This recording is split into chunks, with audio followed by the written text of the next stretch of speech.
என்கின்ற திருமந்திரம் என்ற ஞான நூலினை தொடர்ந்து ஓதுவதற்கும் சிந்திப்பதற்கும் வழிபாடு செய்வதற்கும் குருவருளும் திருவருளும் நமக்கு வாய்ப்பை வழங்கி இருக்கின்றது. அந்த வகையில் குருவருளையும் திருவருளையும் மனம் மொழி மேகலால் வணங்கி அடியேனை சென்னேரில் ஆற்றுப்படுத்திய ஆசிரியர் பெருமக்களின் திருவடிகளை வணங்கி இஞ்ஞான சிந்தனையை சிந்திக்க எழுந்தருளி இருக்கக்கூடிய அத்தனை அன்பர் பெருமக்களினுடைய திருவடித்தாமரைகளை வணங்கி அருள்குருநாதரையாவின் திருவடியை மனம் மொழி மேகலால் வணங்கி இந்த வாய்ப்பை வழங்கி இருக்கக்கூடிய இவ்விடத்தில் அருமையானது ஒரு திருமந்திர வகுப்பை தொடர்ந்து சிந்திக்க வேண்டும் என்று நடத்தி வரக்கூடிய புத்தங்கரை அன்பர் பெருமக்களுடைய திருவடிகளுக்கெல்லாம் நன்றியுடன் வணக்கங்களை சொல்லிக்கொண்டு இன்றைய சிந்தனையை நாம் சிந்திக்க முற்படலாம்.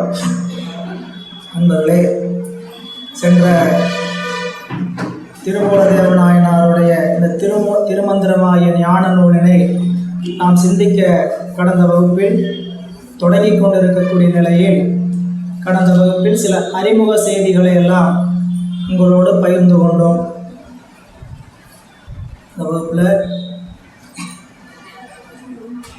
திருமந்திரத்தினுடைய நூற்சிறப்பு என்ன, திருமந்திரத்தை படிக்கக்கூடிய அளவுக்கு நமக்கு என்ன தகுதி ஆற்றல் இருக்கிறது என்பதை பற்றியெல்லாம் நாம் சிந்தித்தோம்.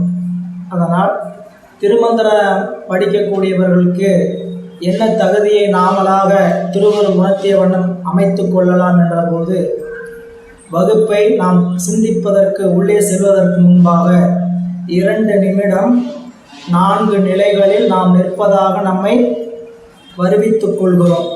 இயமம், நியமம், ஆசனம், பிராணாயாமம்.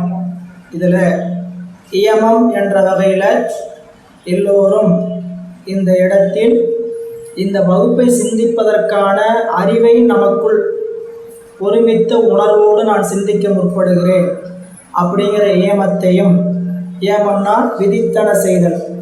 விதித்தன என்பது என்னவென்று பார்த்தோம், ஒரு ஞான நூலை சிந்திக்க வேண்டுமானால் அறிவு அந்த இடத்துல ஒருமித்த உணர்வோடு இருக்க வேண்டும்.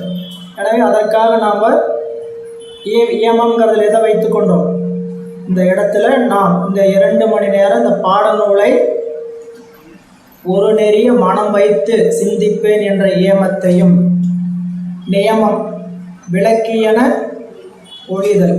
அப்படிங்கும்போது நிறைய விளக்கியன ஒழிதல் என்று சொல்லக்கூடிய நிறைய இருந்தாலும் குறைந்தபட்சம் நம்மளுடைய அலைபேசியை அனைவரும் அமைதிப்படுத்தி வைத்து கொள்ள வேண்டும் என்கின்ற நியமம் எல்லாம் ஞாபகப்படுத்தணும்னு பாருங்கள். எப்படி உடனே நாம் இல்லைனாலும் எடுத்து பார்த்துக்க, இடையில வந்து கீன் சத்தம் போட்டு அடுத்தவங்களுடைய சிந்தனைக்குள்ள இடர்பாடு வேண்டாம். சில பேருக்கு இதை எப்படி சைலண்டில் போடுறதுன்னு கூட தெரியாது. தெரியலனா பக்கத்தில் இருக்கக்கூடியவர்கிட்ட என்ன பண்ணுங்க, இதை கொடுத்து சைலண்டில் போட்டு கொடுங்க அப்படின்னு வாங்கிக்கிங்க. அந்த சைலண்டில் வைப்ரேட்டில் அமைதியாக இருக்கிறதுக்கு பேர் தான் நியமம். விளக்கியன ஒழிதல், விளக்கியன ஒழிதல். ஆசனம், நீங்கள் அமர்ந்திருக்கக்கூடிய நாற்காலியில் 2 நிமிடம் திருச்சிற்றம்பலம் சொல்லி மீண்டும் திருச்சிற்றம்பலம் சொல்கிற வரைக்கும் எங்கும் அசையாமல் எப்படி வேணால் உட்காந்துக்கலாம். சரிங்களா? நீங்கள் நேராக உட்காரலாம், சாஞ்சு உட்காரலாம், கை கட்டி உட்காரலாம், சமணங்கால் போட்டு உட்காரலாம், காலை நீட்டி கொண்டு உட்காரலாம். 2 நிமிடம் உடலில் எந்த அசைவும் இருக்கக்கூடாது. இதுக்கு பேர் இங்கே நம்மளுடைய ஆசனம். ஆசனங்கிறது நிறையா இருக்குந்தாலும் இந்த இடத்துல நமக்கு ஆசனம் என்று சொல்லக்கூடிய நிலையில் பார்த்தீங்கன்னா இதுதான். எனவே இந்த ஸ்பீக்கர் நேராக இருக்கிற வரைக்கும் சத்தம் வந்துகிட்டே தான் இருக்கும். இல்லை ஸ்பீக்கர் கனெக்ஷன் இல்லையா, வேற எங்கே இருக்குது, ஒன்றும் ஆகாது, அவ்வளோதான். சரியான வால்யூம் வைங்க. ரொம்ப குறைக்காமல் ரொம்ப ஏற்றாமல் சரியாக கொஞ்சம் மைண்ட் அவுட்டாக பண்ணுங்க.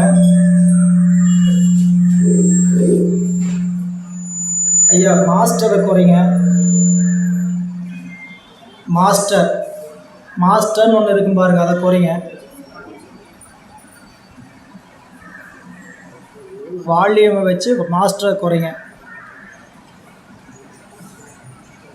எனவே நாம் அமர்ந்திருக்கக்கூடிய நாற்காலியில் வால்யூம் வைங்க.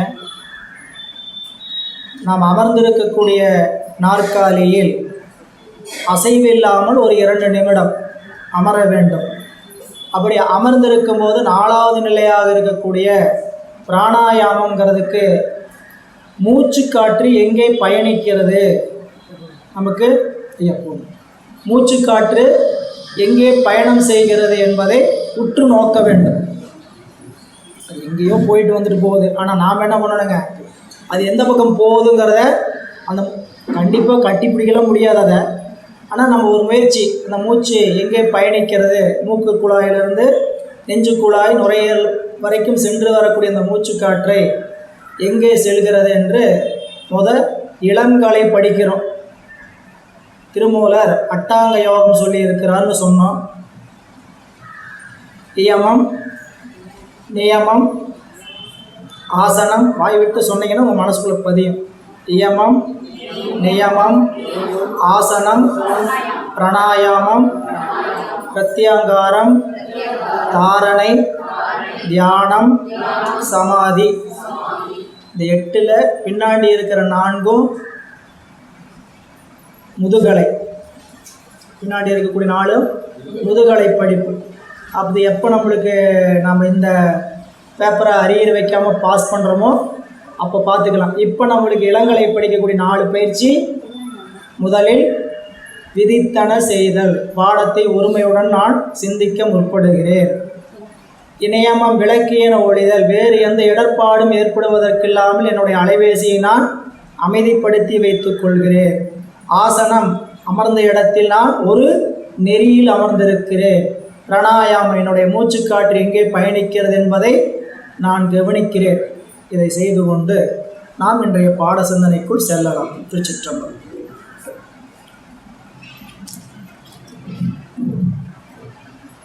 சிற்றம்பலம்.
திருச்சிற்றம்பலம். நண்பர்களே, சக்கரவர்த்தி தவராச யோகி என்னும் மிக்க திருமூலன் அருள் வேகும் நாள் இந்நாளோ என்று அருமையானதொரு திருமந்திர சிந்தனை வகுப்பில் மீண்டும் உங்களை சந்திப்பதில் மட்டற்ற மகிழ்ச்சி. இன்னைக்கு அமாவாசை நாள் என்று பொருட்படுத்தாமல் எல்லோரும் மீண்டும் கோயிலுக்கு சென்று நேரமாக போயிட்டு மீண்டும் வகுப்புக்கு வரணும் வந்திருக்கிறது மிக மகிழ்ச்சி அடையுது. இதுவுமே ஒரு ஞான வேள்விதான். நீங்கள் திருக்கோயிலில் போய் இறை வழிபாடு செய்வதும் ஒன்று தான்.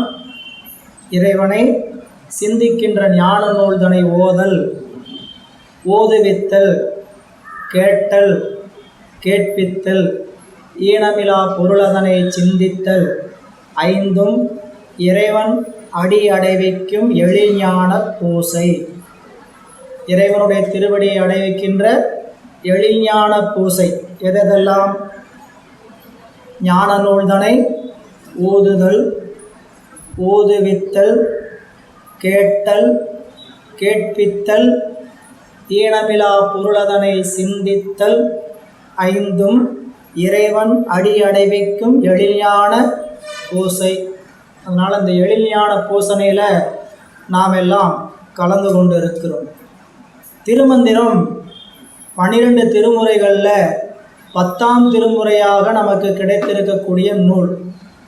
இந்த வரலாற்றையெல்லாம் பெரும்பான்மை, அதாவது வரலாறுனா இந்த 12 திருமுறைகள் தொகுக்கப்பட்ட வரலாற்றையெல்லாம் நீங்களாம் பெரும்பான்மை கேட்டிருப்பீர்கள் என்பதனால தான் சென்ற வகுப்பில் இந்த 12 திருமுறை பற்றிலாம் நான் விரிவாக ஒன்றும் உங்களுக்கு சொல்லலை. இந்த 12 திருமுறையை நீங்கள் விரிவாக கேட்டிருப்பீங்கன்னா எல்லோரும் திருமுறை பயிற்சி வகுப்புங்கிறத ஒன்றில் கேட்டிருக்கலாம். பெரிய புராண வகுப்பு தொடக்க வகுப்பில் கேட்டிருந்தீங்கன்னா கேட்டிருக்கலாம். சுருக்கமாக நம்மளுடைய தமிழகத்தில் 3ஆம் நூற்றாண்டு முதல் பல அருளாளர்கள் தோன்றி இறைவனை வழிபடுவதற்கான நெறிகளை பாடல்களாக இறைவனுடைய ஆணையின் வண்ணம் செய்து தந்தார்கள். உலகத்தில் இருக்கக்கூடிய பாடல்கள் 2 வகை. ஒன்று எழுதிய பாடல் அப்படின்னு சொல்லப்படுங்க, மற்றொன்று அருளிய பாடல். எழுதிய பாடல் என்பது எல்லா வகை இலக்கணங்களோடும் பாடலை சிந்தித்து அமைப்பதற்கு பேர் எழுதிய பாடல். இன்றைக்கெல்லாம் இலக்கணம் மாறியோட எழுதுகிற பாடல் உண்டு. யாப்பு, அணி, பொருள், சொல், எழுத்து என்ற 5 வகை இலக்கணமும் அமையப்படுவதுதான் செய்யுள். புரியல? அந்த செய்யுள் இன்னைக்கு செய்யக்கூடியவங்க பலவாறு இதெல்லாம் எல்லாமோட செய்கிறாங்க. ஆனால் இது எல்லாமே என்ன நூல், என்ன பாடல்? எழுதிய பாடல். எழுதிய பாடல்னால் அமர்ந்து மானே தேனே இடையில ஏதாவது பொன்மானே வேணால் நீ போட்டுக்கோ அப்படின்னு சொல்கிற மாதிரி என்னதுங்க, நாம் யோசிச்சிடுவது. ஆனால் அருளாளர்கள் அருளிய பாடல்கள்லாம் அவ்வாறு எழுதப்பட்டு யோசித்து எழுதப்பட்டதில்லை. இறைவனுடைய திருமுன்பு நின்றபோது இறைவன் உணர்த்திய அருளின் வண்ணம் அவருடைய அறிவிலிருந்து வெளிப்பட்ட மந்திர சொற்கள். அதனால் இதுக்கு நிறைமொழி மாந்தர் ஆணையில் கிளர்ந்த மறைமொழிதானே மந்திரம். இந்த நூல் எப்படிப்பட்ட நூல்? மந்திர நூல். திருமந்திரம்ங்கிறது தனியாக நூலுக்கு பேராக இருந்தாலும் 12 திருமுறைகளும் நமக்கு மந்திரங்கள் தான். எப்படி?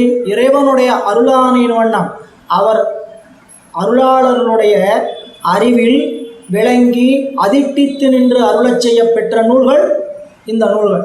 இது 3ஆம் நூற்றாண்டு தொடங்கி 11ஆம் நூற்றாண்டு வரை விரிந்திருக்கிறது.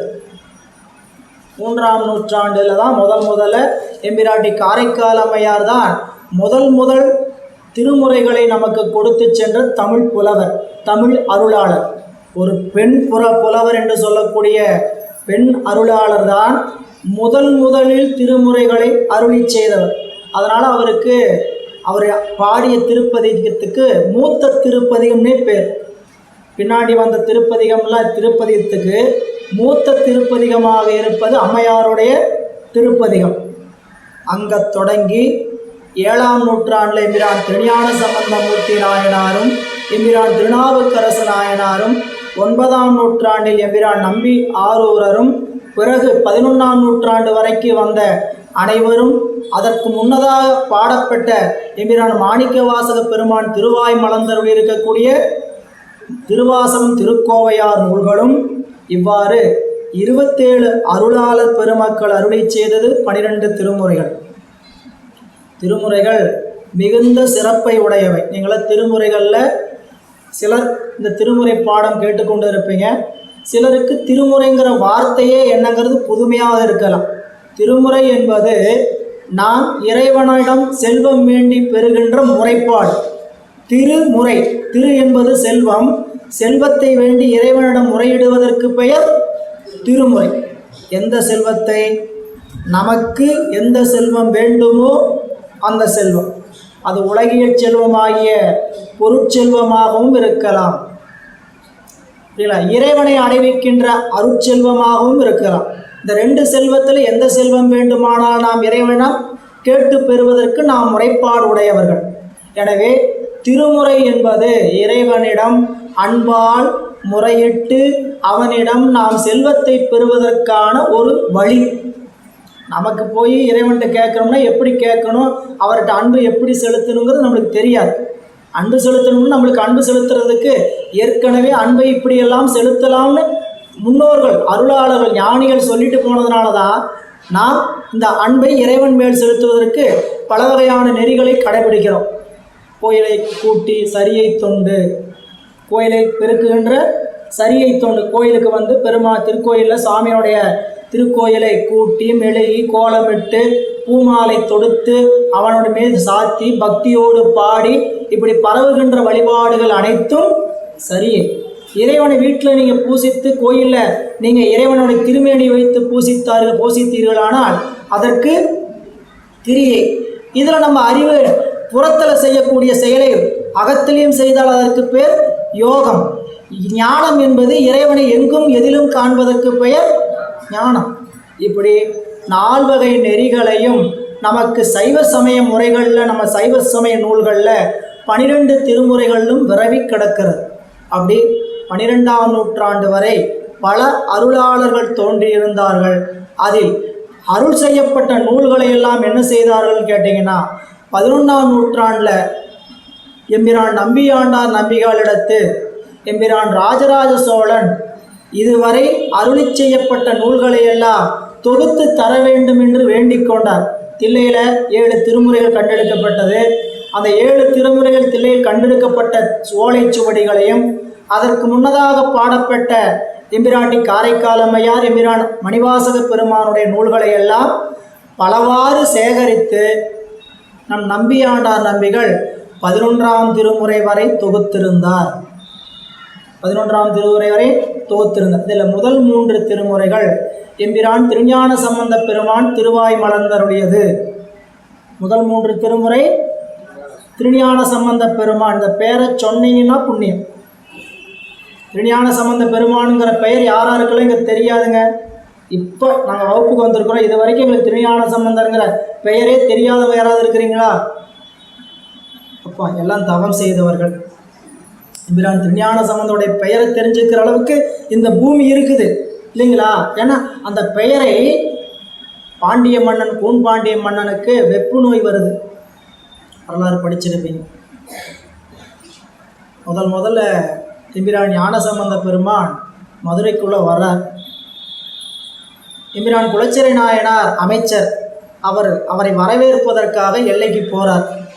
பாண்டிய நாட்டுடைய சூழல் மிகுந்த இக்கட்டான சூழல். எல்லாரும் சமண சமயத்தை சார்ந்திருக்கிறாங்க. வேற்றி சமயத்தை, சமண சமயங்கிறதெல்லாம் என்னங்கிறது அப்புறம் பார்த்துக்கலாம். வேற்றி சமயத்தை சார்ந்து சைவ சமயத்தை மிகுந்த இழிவு செய்து கொண்டிருக்கிறார்கள். திருஞான சம்பந்தமூர்த்தி நாயனார் திருமதுரைக்கு ஆலவாய்க்கு எழுந்தருளி இருக்கிறார்கள் செய்தியை சமணர்கள் அறிந்து பொறாமையின் காரணமாக நாட்டை ஆண்ட அரசன் பூம்பாண்டியன் சமண சமயத்தை சார்ந்திருந்தனால அவனிடத்தில் சென்று இப்படி முறையிடுகிறார்கள். ஒரு அந்தணச் சிறுவன் வந்திருக்கின்றான், இறைவன் சிவபெருமான்னு சொல்லலை, திருஞான சம்பந்தமூர்த்தின்னு சொல்லலை. அவங்க வாயில் என்னன்னு வந்தது? அந்தணச் சிறுவன் ஒருவன் சூலபாணியால் ஆட்கொள்ளப்பட்ட ஒரு சிறுவன் மதுரைக்கு வந்திருக்கிறான். திருஞான சம்பந்தங்கிற பெயரை சொல்ல வேண்டுமானால் தவம் வேண்டும். திருஞான சம்பந்தமூர்த்தி நாயனாருடைய பெயரை கேட்க வேண்டுமானால் தவம் வேண்டும். இப்போ கூன்பாண்டியனுக்கு முதல்ல இப்படி ஒருத்தர் வந்திருக்கிறார்னு யார் சொல்கிறாங்க? சமணர்கள் போய் சொல்கிறாங்க. புரியல? இப்போ சமணர்கள் அவருடைய பெயரை உச்சரிக்கல. அங்கே நடந்த வரலாறுகளும் உங்களுக்கு தெரியும். பாண்டிய மன்னனுடைய அனுமதியின் பேரில் சம்பந்தமூர்த்தி நாயனார் தங்கியிருந்த திருமணத்துக்கு நெருப்பு வச்சுட்டாங்க. இந்த நெருப்பு வைத்தவர்கள் யாரோ அவர்களை சென்று இந்த நெருப்பு பற்ற வேண்டும் என்று சொல்லவில்லை பிள்ளையார். இந்த நெருப்பை வைப்பதற்கு யார் காரணமோ அவர்களை சென்று இந்த நெருப்பு பையவே பற்றுக, பையவே பற்று சொல்லிட்டாரா? அவருக்கு போய் பற்றிச்சா? அரசருக்கு உடம்பெல்லாம் அம்மை போட்டுக்குச்சு. வெப்பு நோய். கூன்பாண்டிய மன்னனுக்கு வெப்பு நோய். சமணர்கள் பல வகையாக முயற்சி பண்ணி நோய் தீரலை. குண்டிகையிலேருந்து மந்திரத்தை சொல்லி தண்ணியை தெளித்தாங்க. மேலே பெட்ரோல் ஊற்றுற மாதிரி எரியுதம்மா. மயில் தோகையை வைத்து தடவி விட்டாங்களாமா, நல்லா குழு குழுன்னு இருக்கட்டுன்ட்டு. முள்ளெடுத்து குத்துற மாதிரியே இருக்குதுங்களாம். அரசர் வெகுண்டு எல்லாரையும் ஓரமாக போங்கன்னு சொல்லும்போது எம்பிராட்டி மங்கையர்க்கரசியார் எம்பிரான் திருஞான சம்பந்த பெருமானை அழைத்தால் இந்த நோய் தீரும் அப்படின்னு ஒரு வார்த்தையை சொன்னாங்க. இந்த வார்த்தை போய் காதில் பூந்துச்சுங்களாம். எம்பிரான் திருஞான சம்பந்தர்கிற பெயர் கூன்பாண்டிய மன்னனுடைய செவியில் புகுந்த போது படுத்த படுக்கையாக எழுக்க முடியாமல் இருந்த மன்னன் சற்றே நிமிர்ந்து அவரை வேணா வர சொல்லுங்களேன், அவரை வேண்டுமானால் வர சொல்லுங்களேன் அப்படின்னு சொல்லுகிற அளவுக்கு ஆற்றல் பெற்றாராம். அப்போ முதல்ல சொன்னவருக்கு சொல்வதற்கு தவம் இல்லை, சொல்வதை கேட்பதற்கு அரசனுக்கு அப்போது தவம் இல்லை. யார் வந்து சொல்லி யார் கேட்க வேண்டும் என்ற தவம் உண்டு. யார் சொன்னாலும் மந்திரம் உள்ள போகார். அப்போ பிள்ளையாருடைய திருநாமத்தை அறிந்திருக்கக்கூடிய காரணத்தினார் அம்மையார் சொன்னாங்க, எம்பிரான் திருஞான சம்பந்த மூர்த்தி நாயனாரே உங்களுடைய நோய் தீர்க்க வல்லவர் அப்படின்னு வர சொன்னார். மந்திரமாவது நீர் அப்படி பதிகம்பாடி நோயெல்லாம் நீக்கினார்கள் என்று உங்களுக்கெல்லாம் வரலாறு தெரியும். இருந்தாலும் பிள்ளையாருடைய திருநாமத்தை உயர்ந்ததாக போற்றுகின்ற இடங்கள் பல. பெரிய புராணத்தில் புராணம் பாதி பிள்ளை பாதி, புராணம் பாதி பிள்ளை அப்படின்னா 4286 பாடல்களில் 1256 பாடல்கள் பிள்ளையாருடைய வரலாறு மட்டும். 63 பேருக்கு எத்தனை பாட்டு? 4286. அதில் ஒருத்தருக்கு மட்டுமே எத்தனை பாடல்? 1256 பாடல். அவ்வளவு நீண்ட புரட்சி தமிழகத்தில் செய்தவர் பிள்ளையார். சைவ சமயத்தில் ஒரு பெரும் புரட்சியை செய்தவர். அந்த நாட்கள் அவ்வளவு மோசமாக இருந்தது. எனவே அப்படிப்பட்ட ஒரு பெரும் புரட்சியை செய்தார். அவருடைய திருமுறைகளை முதல் 3 திருமுறைகளாக வகுத்தார் நம்பியாண்டார் நம்பிகள். 1, 2, 3. பிறகு 4, 5, 6 திருமுறைகளாக எம்பிரான் திருநாவுக்கரசு மூர்த்தி நாயனாருடைய பாடல்களை திருமுறைகளை வகுத்தார்கள். 7ஆம் திருமுறையாக எம்பிரான் நம்பி ஆரூரர் பெருமான் பாடியருடைய சுந்தரமூர்த்தி நாயனாருடைய தேவாரம் என்று சொல்லக்கூடிய திருப்பாட்டு. இது 7ம் தேவாரம் என்று பொதுவாக அழைக்கக்கூடியது. பொதுவாக என்னன்னு சொல்லுவாங்க? தேவாரம். தேவாரம்னா தெய்வத்துக்கு சாத்துகின்ற மாலைன்னு பொருள். தேவாரம்னா என்ன? தெய்வத்துக்கு சாத்துகின்ற மாலை. இல்லை, நீங்களும் தேவாரம் சாத்துவீங்களா? எந்த மாலை வாடாது? எந்த மாலை வாடாது? கடையில் போய் பூமாலை வாங்கலாமா? கடையில் போய் பூமாலை, இறைவனுக்கு பூமாலையே கொடுத்தாலும் கடையில் போய் வாங்கலாமா? நீங்களாம் எவ்வளவு அதிர்ஷ்டக்காரங்க, எவ்வளவு தவத்தை உடையவர்கள். செடி கொடியெல்லாம் வளர்த்து பூவை பறித்து இறைவனுக்கு கட்டி கொடுக்கலாம், கொண்டு போய் கொடுக்கலாம். நாங்கள்லாம் நரகவாசிகள். நாங்கள்லாம் நரகவாசிகள். நகரவாசிகள்னே சொல்லக்கூடாது. நாங்கள் என்ன வாசிகள்? நரகவாசிகள். எட்டி பார்த்தா வெறும் புகை தான் வரும். எட்டி பார்த்தா, வீட்டை விட்டு வெளியே பார்த்தா புகை மட்டும்தான் இருக்கும். பூச்செடியெல்லாம் பார்க்குறதுன்னா என்ன சொல்கிறது? புரியுதுங்களா? அப்போ தவம் இருக்கணும். அப்போ தவம் இருந்தால் இறைவனுக்கு கைகளால் பூக்களை பறித்து சாத்தலாம். அந்த பூமாலை வாடும், அது கூட ஒரு நாளைக்கு வாடும், ஒரு நாளில். ஆனால் இறைவனுக்கு சாத்துகின்ற பாமாலை என்றென்றும் வாடும். நீங்கள் அன்போடு போய் பெருமான் நின்று 12 திருமுறைகளை பாடுவீர்களானால் இறைவனை உங்களை மகிழ்ந்து மகிழ்ந்து உங்களுடைய பாமாலைகளை கேட்பார். இதெல்லாம் நீங்கள் இங்கெல்லாம் பாராயணம் தொடர்ந்து வெள்ளிக்கிழமையான செய்து கொண்டு இருக்கிறீங்க. நிறையா பேருங்க பாருங்க, பாடல் படிக்க தெரியுதோ படிக்க தெரியலையோ உட்காந்து கேளுங்க. பாட வேண்டிய அவசியம் கூட கிடையாது. பாடுங்க, தெரிஞ்சவங்க பாடுங்க, தெரியாதவங்க கேளுங்க. ஏன்னா கேட்கிறவங்களுக்கும் மிகுந்த பயன் விளையும் என்று பிள்ளையார் சொல்றார். கற்றாரும் கேட்டாரும் பின்புகார். சாய்க்காடு திருப்பதிகத்தில் சொல்றார், மண் புகார் வான் புகுவர் மனம் இளையார்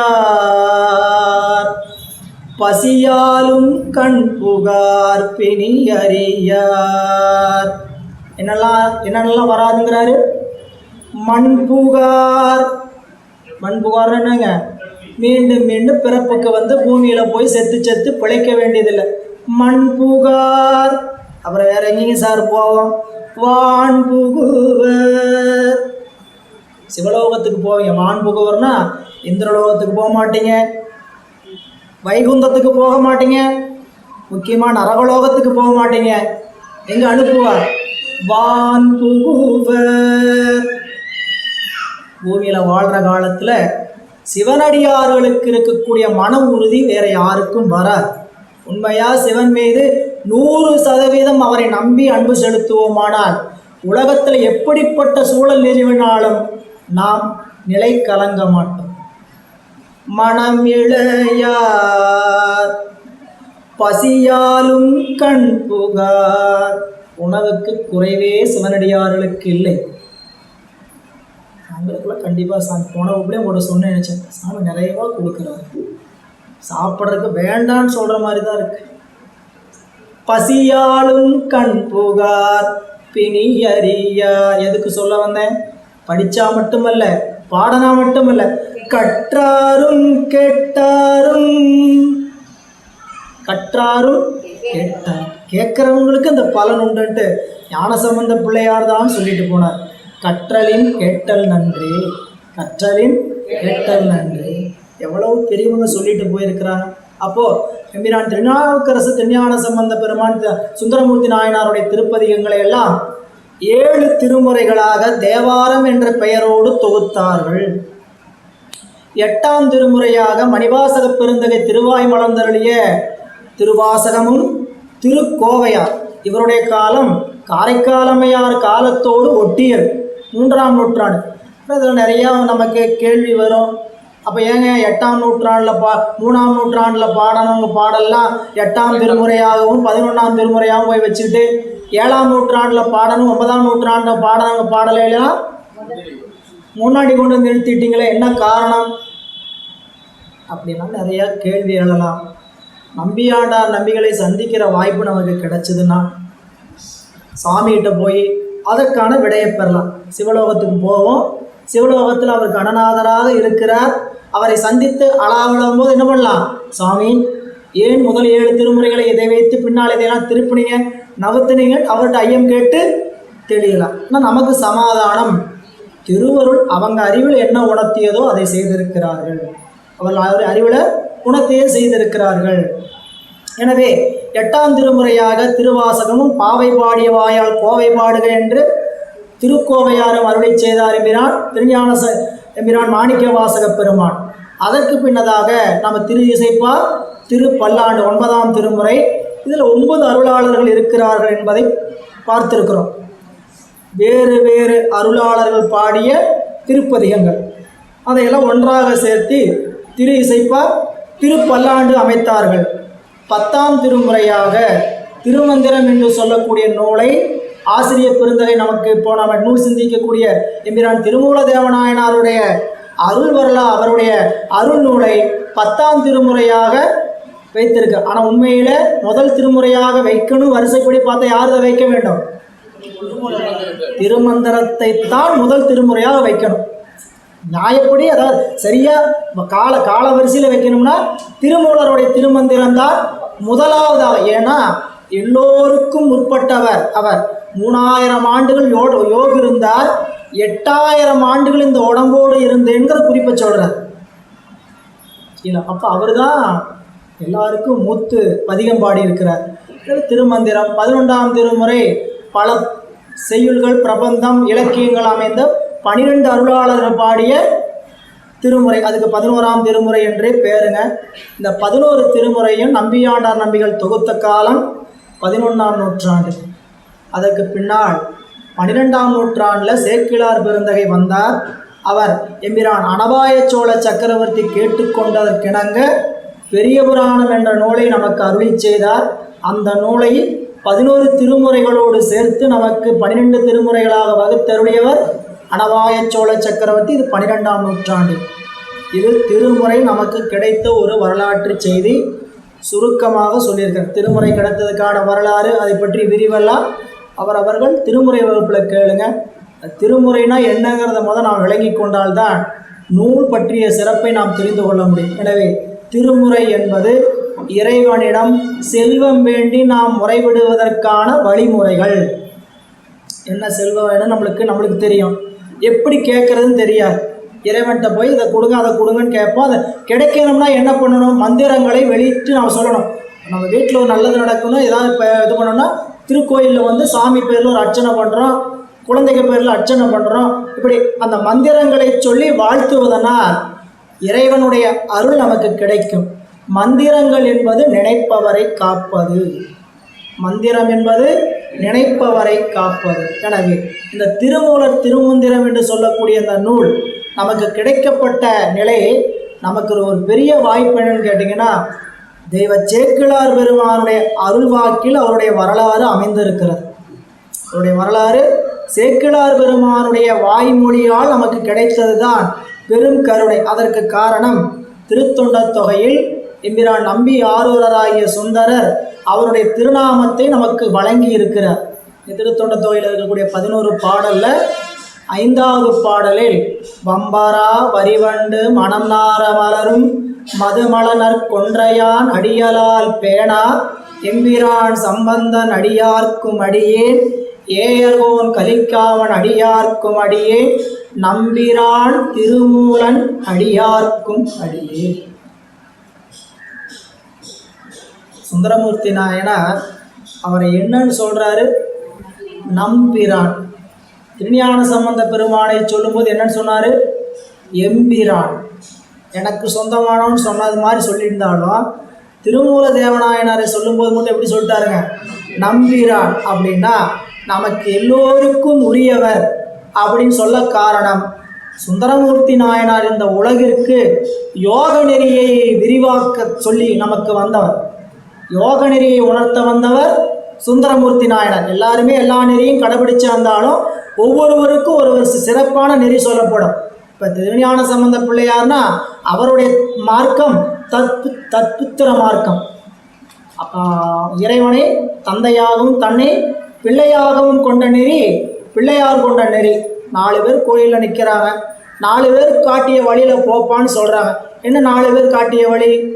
ஒருத்தர் இறைவனை தந்தையாக பார்த்தார், ஒருவர் இறைவனை தலைவனாக பார்த்தார், ஒருவர் இறைவனை நண்பனாக பார்த்தார், ஒருவர் இறைவனை தன்னுடைய நாயகனாக பார்த்தார், காதலனாக தன்னுடைய உடையவனாக பார்த்தார்.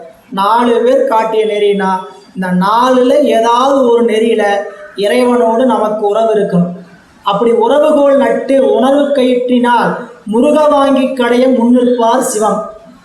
இறைவனோடு எப்படி இருக்கணும்? எந்த உறவுமே இல்லையா? நீங்கள் போய் எப்படி சாமியை வழிபாட்டில் நிற்பீங்க? சாமி வணக்கம் வணக்கம் அப்படின்னு சொல்றத விட அப்பா அப்பா ஐயா அத்தா தந்தையே ஏதாவது சொல்லி அவரை அழைச்சோம்னா எப்படி இருக்கு யோசிச்சு பாருங்க. என்னுடைய காதலனே எல்லாமே சொல்லியிருக்கார் அப்பர் சுவாமி. எல்லாமே நீ தான்.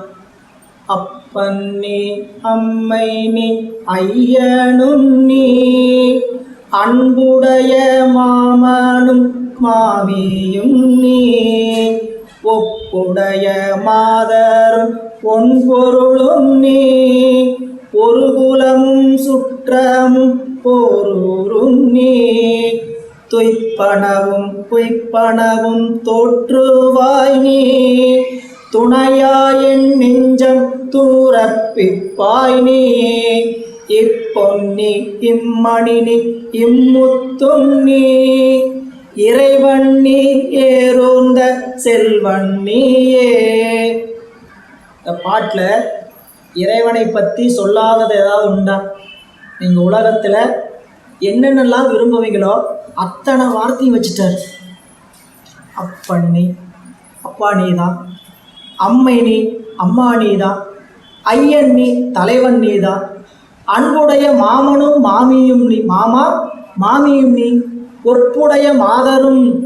சரிங்களா? நான் விரும்புகிற காதலியாக ஒப்புடைய மாதரும், பொன் பொருளும் ஒப்பற்ற பொருளாகவும் விளங்கும் நீ, துய்ப்பனவும் உய்ப்பனவும் தோற்றுவாய் நீ. நான் அனுபவிப்பதற்கு என்னென்னலாம் இந்த உலகத்தில் இருக்குதோ அத்தனையும் கொடுப்பவன் நீப்பா. துய்ப்பனவும் உய்ப்பனவும் தோற்றுவாய் நீ, துணையாய் என் நெஞ்சம் துறப்பிப்பாய் நீ. என்னுடைய நெஞ்சத்தை என்ன பண்ணுவ? கூடையே இருந்து நடத்தக்கூடியவன் நீ. இப்பொன்னி இம்மணி நீ, இம்முத்தும் நீ, இறைவன் நீ, ஏறூர்ந்த செல்வன் நீ, சிவபெருமானே. இவ்வளவு அழகாக காதலி எல்லாருமே, நான் அப்பர் சுவாமியில் பாட்டு மட்டும் தான் சொல்லியிருக்கிறேன். எல்லாருமே அருளாளர்கள் எல்லாருமே தாயும் நீயே, தந்தை நீயே, சங்கரனே நீ அப்படின்னார். மாணிக்க வாசக பெருமான் நம்மையே அப்பா ஒப்பிலா மணியேனார். புரியலா? இப்போ எல்லாமாகவும் இறைவன் தான் இருக்க முடியும். புரியலா? நீங்கள் எல்லாமாவும் இறைவன் தான் இருக்க முடியறதுக்கு நீங்கள் எல்லாரையும் அண்ணன் சொல்லலாம், எல்லாரையும் தம்பின்னு சொல்லலாம், தங்கைன்னு சொல்லலாம், அக்கான்னு சொல்லலாம். சரிங்களா? அப்பான்னு சொல்லலாம், அம்மான்னு சொல்லலாம். சரிங்களா? ஆனால் மனைவின்னு சொல்ல முடியுமா? கணவன் சொல்ல முடியுமா? ஆனால் யாரை சொல்லலாம்? கடவுள். அவர் எல்லாருக்கும் உடையவனாக இருக்கிறார். நாம் அடைய வேண்டிய நாயகன் யார் என்றால் சிவன். மணிவாசகருடைய வரலாறு அதைத்தான் சொல்லுகிறது. சரிங்களா? அதனால தான் அவர் நாயகன் நாயகி இல்லை. அப்போது பிள்ளையார் அவர்கள் இறைவனை எப்படி அணுகினார்? அவரை தந்தையாகவும் தன்னை மகனாகவும் பிள்ளையாகவும் கொண்டார். அதுக்கு பேர் சத்புத்திர மார்க்கம். சத்புத்திர மார்க்கம். திருநாவுக்கரசு பெருமான் தாச மார்க்கம். தன் தலைவனாக இறைவனை எஜமானனாக கொண்டார், தன்னை அடிமையாக வேலைக்காரனாக கொண்டார். அதுக்கு பேர் தாச மார்க்கம். அடுத்தது சக மார்க்கம். நண்பனாக தோழமை நெறி சக மார்க்கமாக கொண்டவர் இமிரான் சுந்தரமூர்த்தி நாயனார். மாணிக்க வாசக பெருமான் சன்மார்க்கம், ஞான மார்க்கம் என்று சொல்லக்கூடிய இறைவனை தலைவனாகவும் தன்னை நாயகியாகும், நாயகன் நாயகி. இப்படி 4 பேர் 4 நெறிகளை காட்டினார்கள். அன்பர்களே, இந்த 12 திருமுறைகளில் இந்த 27 அருளாசிரியர் பெருமக்களும் நமக்கு வாழ்வில் நாம் பெற வேண்டிய இகவர சௌபாக்கியம் அனைத்தையும் பெறுவதற்கான வழிமுறைகளோடு பாடியது தான் திருமுறை. திருமுறை பாடனா என்னங்க கிடைக்கும்? இன்றைய நாட்களில் உங்களுக்கு என்ன வேணும்? எல்லாருக்கும் என்ன வேணும்? எல்லாருக்கும் என்ன வேணும்? செல்வம் தான் வேணும். அது இருந்தால் போதுங்க ஐயா, காசு இருந்தால் போதும், கடவுளையே வாங்கலாம். அப்படிதான் பல பேரோட நினைப்பு. காசு இருந்தால் போதும், கடவுளையே வாங்கலாம் அப்படின்ட்டு. இல்லை, செல்வம் மட்டுமே உலகத்திற்கு நிலையானது கிடையாது. இந்த உலகத்திற்கு அந்த செல்வம் தேவையாக இருந்தாலும் அந்த செல்வம் என்பது என்னதுங்க? நிலையில்லாதது. இதையெல்லாம் திருமூலர் தெளிவாக சொல்கிறார் நமக்கு. எனவே இந்த செல்வம் வேண்டுமா, கல்வி வேண்டுமா, திருமணம் கைகூட வேண்டுமா, திருமணம் கைகூடி நமக்கு குழந்தை பாக்கியம் இல்லையா, வீட்டில் கடன் தொல்லையா, வீட்டில் இருக்கக்கூடிய சங்கடங்கள் எல்லாம் இருக்குது, ஏதோ சங்கடம் இருந்துக்கிட்டே இருக்குது, உடம்புக்கு நோய் வந்து கொண்டே இருக்கிறதா, திருமுறைகளை அன்போடு நம்பிக்கையோடு ஓதி வருவோமானால் வினைகள் தான் நமக்கு அத்தனைக்கும் காரணம். நாம் கொண்டு வந்திருக்கக்கூடிய வினைகள் தான் நாம் அனுபவிக்கக்கூடிய அத்தனை இன்ப துன்பங்களுக்கும் காரணம். நாம் செஞ்சிருக்கிற வினைதான், பல பிறப்புகளில் சேர்த்து வைத்த வினைதான் இந்த பிறப்பில் அனுபவத்துக்கு கொண்டு வந்திருப்பதனால் அதை அனுபவத்தில் இன்பமாகவும் துன்பமாகவும் அனுபவிக்கிறோம். இன்பத்தை யாரும் இருக்க போகிறதில்ல. இன்பத்தை யாராவது வேணாம்னு சொல்ல போகிறோமா என்ன? எல்லாரும் இன்பத்தை இன்னும் வரட்டுன்னு தான் கேட்போம். ஆனால் துன்பம் மட்டும் என்ன ஆகணும்? தூரத்தே போகணும். அதனால தான் மணிவாசகர் ரொம்ப அருமையாக சொன்னார், இன்பம் பெருக்கி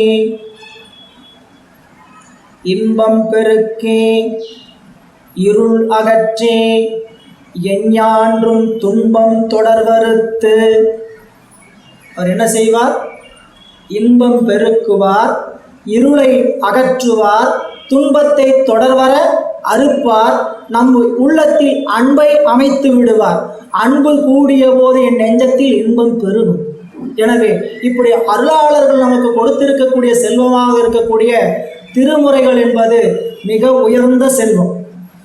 12 திருமுறைகளில் 18,000க்கு மேலாக பாடல்கள். 18,000 பாடலும் நமக்காக அனுபவிப்பதற்காக முன்னோர்கள் கொடுத்து சென்ற செல்வம் இல்லை. அதில் நமக்கு என்ன தேவை வாழ்க்கையில் இருக்குது? இன்றைக்கி செல்வம் வேண்டுமா? ஞானசம்பந்த பெருந்தகை பாடிய திருப்பதிகம் நிறையா இருக்குது. சுந்தரமூர்த்தி நாயனார் பாடின இதெல்லாமே அவர்கள் சிவபெருமான்கிட்ட வேண்டி பெற்ற வரலாறு. நீங்கள் வாசி தீரவே எல்லாருக்கும் தெரிந்த ஒரு திருப்பதிகம். சிவபெருமான்கிட்ட போனீங்கன்னா காசு வேணா என்ன பண்ணணும்? வாசி தீரவே காசு நல்குவே மாசின் மிளலையே ஏசல் இல்லை. சாமி காசை கொடுங்க, எனக்கு கொடுக்கறதுனால நீங்கள் குறைஞ்சி போயிட மாட்டீங்க. இந்த பாட்டுக்கு பாட்டுக்கு அர்த்தம், எனக்கு காசை கொடுங்க, எனக்கு கொடுக்கறதுனால நீங்கள் என்ன ஆகிட மாட்டீங்க? குறைஞ்சி போய். ஏன்? அவருக்கு குறையில்லாமல் கொடுத்துட்டீங்க, எனக்கு குறையோடு கொடுத்துருக்கீங்க. எனக்கு குறையில்லாமல் காசு கொடுங்க, கொடுத்ததுனால நீங்கள் என்ன ஆகிட மாட்டீங்க? குறைஞ்சி போக மாட்டீங்க. முதல் பாட்டோடைய அர்த்தம் இல்லை. இடறினும் தளரினும் அவர் காசு வாசி இல்லாமல் பெற்றார். அங்கே திருவாவடுதுறையில் 1000 பொற்காசுகள் அப்படியே முடிச்சோடு கொண்டு வந்து பூதம் திருவாவடுதுறை பீடத்தில்.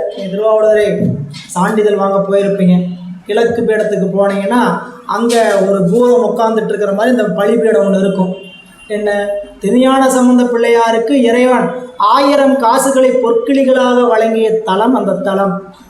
திருப்பதிகம் பாடுறார், இடறினும் தளரினும் எனதுரு நோய் தொடரினும் உனக்கடல் தொழுதெழுவே கடல் தனில் ஆமுதோடு கலந்த நஞ்சை மிடரினில் அடக்கிய பெரியனே இதுவோ எமையாளுமாறு ஈவதொன்றெமக்கில்லையே அதுவோ உனதின் அருள் ஆவடு துறையர.